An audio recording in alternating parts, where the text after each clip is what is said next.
कल 1 फरवरी 2026 को भारत की वित्त मंत्री निर्मला सीतारमण ने भारत का बजट पेश किया। निर्मला सीतारमण अकेली भारत की एक ऐसी वित्त मंत्री बन गई हैं जिन्होंने लगातार 9वीं बार भारत का बजट पेश किया है। ये अपने आप में एक इतिहास है।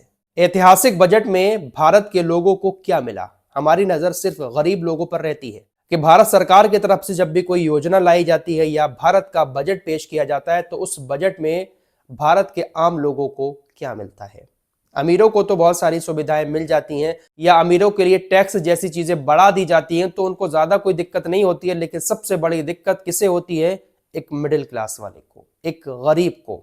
हर साल भारत का बजट जब भी पेश होता है तो उससे पहले मीडिया पर बहुत सारी चीजें दिखाई जाती हैं कि गरीबों को राहत मिलने वाली है, गरीबों की जेब भरने वाली है, ये होगा वो होगा। बजट पेश होने के बाद भी मीडिया की तरफ से बजट की तारीफ की जाती रही है और हमेशा की तरह हर बजट के बाद विपक्ष की तरफ से बजट की बुराई की जाती है। जहां मीडिया और सरकार कहते हैं कि यह बजट बहुत फायदे का बजट है, देश के लिए, भारत के फ्यूचर के लिए एक अच्छा बजट है। हमेशा भारत सरकार और मीडिया यही कहते हैं बजट पेश होने के बाद। वहीं विपक्ष हर साल यही कहता है कि यह बजट बिल्कुल बेकार है। और यह सिर्फ बीजेपी की सरकार भी नहीं है, यह हमेशा से चला आया है। जब कांग्रेस की सरकार में भारत का बजट आता था तब जो विपक्षी पार्टियां थी वो उस बजट को गलत बताती थी। ये तो नेताओं की आपस में एक दूसरे से चलती रहती है, लेकिन जो सही चीज है वो हम आपको बताएंगे। क्या इस बजट के पेश होने के बाद जो गरीब रोजाना दाल चावल खा रहा था, तेल खरीद कर ला रहा था, आटा खरीद कर ला रहा था, जो उसकी जरूरी दवाइयां हैं वो खरीद कर ला रहा था, क्या उन सभी चीजों में इस बजट के पेश होने के बाद उस गरीब आदमी को कुछ राहत मिली है? अगर आसान भाषा में इस सवाल का जवाब दिया जाए तो नहीं। गरीब आदमी की जिंदगी, रोजाना दाल चावल खरीद कर खाने वाले की जिंदगी जैसी बजट से पहले चल रही थी वैसे ही आज भी चलती रहेगी। एक गरीब आदमी को जो गैस सिलेंडर जितने रुपए का मिल रहा था बजट से पहले, उतने का सिलेंडर आज भी मिल रहा है। एक गरीब आदमी को गैस सिलेंडर जो बजट से पहले मिल रहा था वही बजट के बाद मिल रहा है। तो फिर सस्ता क्या हुआ है? कुछ मेन चीजें जो है वो मैं आपके सामने रख देता हूं। वैसे तो बजट बहुत लंबा होता है, बहुत सारी बातें होती है, सब कुछ बताना आसान भी नहीं है। जो चीजें सस्ती हुई हैं, जिसको ज्यादा हाईलाइट किया जा रहा है, पहले उसके बारे में बता देता हूं। कुछ मिडिल ईस्ट की खबरें हैं वो भी लास्ट में बताऊंगा, इसलिए वीडियो में आखिर तक बने रहिएगा।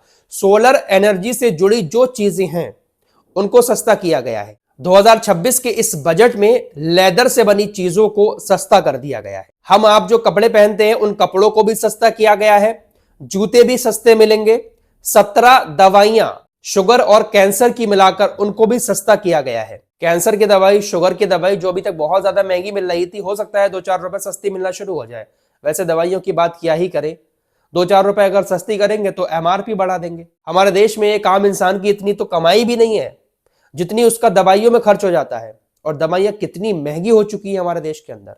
सरकार को इन सारी चीजों पर ध्यान देना चाहिए। शिक्षा और स्वास्थ्य से जुड़ी चीजों का बहुत कम रेट होना चाहिए, लेकिन हमारे देश के अंदर शिक्षा भी बहुत महंगी है। प्राइवेट स्कूलों का कोर्स है, फर्स्ट क्लास का कोर्स 5-5, 6-6, 7-7 हजार रुपए का मिलता है। एक एक बुक 500-500 रुपए की मिलती है।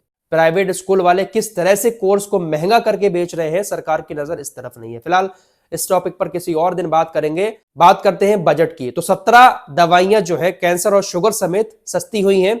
माइक्रोवेव ओवन, इसके भी कुछ दाम कम किए गए हैं, लेकिन एक गरीब आदमी माइक्रोवेव कहां से खरीद पाएगा? माइक्रोवेव वही खरीदता है जिसके पास पैसा होता है।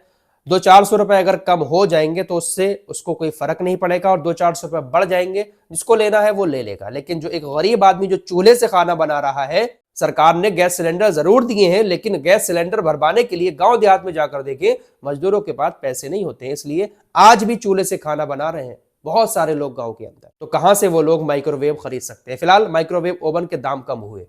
ये जो हवाई जहाज होता है, इस हवाई जहाज को बनाने में जिन पुर्जों का इस्तेमाल होता है वो कल पुर्जे जो हैं उनको सस्ता किया गया है। विदेशी यात्रा को सस्ता कर दिया गया है। ईवी बैटरी को सस्ता किया गया है। ये जो लिथियम वगैरह की बैटरी इलेक्ट्रिक स्कूटी में या कार वगैरह में पड़ रही है, इसको सस्ता किया गया है। बायोगैस मिली हुई जो सीएनजी होती है, जो हम कार वगैरह में डलाते हैं, उसको भी सस्ता किया गया है। जो नॉर्मल सीएनजी होती है वो नहीं, बायोगैस मिली हुई सीएनजी को सस्ता किया गया है, जिससे जो लोग कार चलाते हैं बायोगैस मिली हुई सीएनजी डलवाकर उनको थोड़ा बहुत फायदा हो सकता है।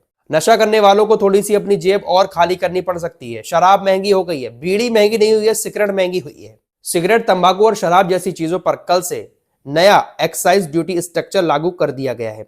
पहले सिगरेट और तंबाकू जैसी चीजों पर 28% जीएसटी के साथ कंपनसेशन सेस लगता था, लेकिन अब इसे बदलकर 40% जीएसटी के साथ एक्स्ट्रा एक्साइज ड्यूटी कर दिया गया है, जिसकी वजह से सिगरेट, तंबाकू, शराब जैसी चीजें महंगी होंगी। हालांकि बीड़ी पर इसको नहीं बढ़ाया गया है।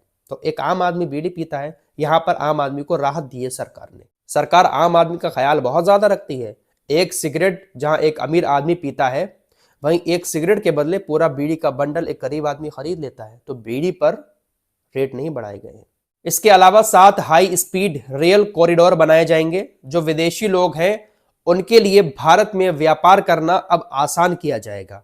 इनकम टैक्स की बात करें तो इनकम टैक्स के स्लैब में किसी तरह की कोई चेंजेस नहीं हुए हैं। 31 जुलाई तक आप रिटर्न भर सकते हैं। टैक्स चोरी में एक बड़ा बदलाव ये हुआ है कि अब तक टैक्स चोरी करने पर सजा भी दी जाती थी, लेकिन अब सजा की जगह जुर्माना कर दिया गया है। अगर कोई टैक्स चोरी कर रहा है या टैक्स में गड़बड़ी कर रहा है तो सजा नहीं होगी, बल्कि उसके ऊपर जुर्माना लगाया जाएगा। अब इस बजट को लेकर विपक्षी नेताओं की तरफ से भी अलग अलग टिप्पणियां आ रही हैं। कोई इसको आजाद भारत का सबसे बेकार बजट बता रहा है, कोई कह रहा है कि इस बजट में है क्या। हर नेता की तरफ से यही बातें की जा रही हैं, लेकिन सरकार जब भी बजट पेश करती है तो उसको फ्यूचर का बजट बताया जाता है कि आने वाले वक्त में इससे बहुत ज्यादा भारत में तरक्की होगी। इस बजट में यह बात सामने आई है कि विदेशी लोग भारत में आकर आसानी से कोई भी व्यापार कर सकते हैं। इसको लेकर भी लोग सोशल मीडिया पर अलग अलग रिएक्शन दे रहे हैं कि पहले भी अंग्रेज आए थे भारत के अंदर, विदेशी आए थे, ज्यादा विदेशियों को भारत के अंदर व्यापार करने की इजाजत नहीं देनी चाहिए। फिलहाल इस तरह की चीजें हंसी मजाक में भी लोग सोशल मीडिया पर कर रहे हैं। इस बजट को लेकर आप लोगों को क्या कहना है, कमेंट बॉक्स में जरूर बताएं। बजट पेश 1 जनवरी 2026 से पहले आपकी लाइफ कैसी थी, और बजट पेश होने के बाद आज आप कुछ खरीदने जा रहे हैं तो क्या आपको कहीं पर कुछ लाभ मिल रहा है। जीएसटी भी वैसे सरकार ने जीएसटी को भी कम कर दिया है। उस जीएसटी का लाभ भी ठीक से आप लोगों को मिल रहा है या नहीं मिल रहा है, इन चीजों को जरा गौर किया कीजिए। मार्केट में जाकर जब कोई चीज जरूरत की खरीदते हैं तो इन चीजों पर गौर जरूर किया कीजिए। वैसे एक आम आदमी जो बेचारा रोज आधा किलो चावल खरीद रहा है, 10 रुपए की दाल खरीद रहा है, उसको क्या ही लेना देना जीएसटी से, क्या ही फर्क पड़ता है उसको कि कितने की मिल रही है। थोड़े से दाने कम डाल दिए दाल के या थोड़े से दाने ज्यादा डाल दिए दुकानदार ने। बस एक गरीब आदमी रोजाना मजदूरी दिहाड़ी करता है, उसको तो बस इतना ही पता है। कहाँ गरीब आदमी दाल के पैकेट खरीद कर घर पर स्टॉक करके रखता है, रोजाना दुकान से खरीद कर लोग अपना पेट भरते हैं। मैंने खुद देखा है और मैं आज भी देखता हूँ कि 100-100 ग्राम लोग तेल लेकर आते हैं, सरसों का तेल, रोजाना खाना बनाया फिर दूसरे दिन फिर लेने जाते हैं। ये हाल चल रहा है गरीब लोगों का। फिलहाल इस रिपोर्ट में इतना ही। कुछ और खबरों के साथ फिर हाजिर होऊंगा। अपना ख्याल रखिएगा। अल्लाह हाफिज।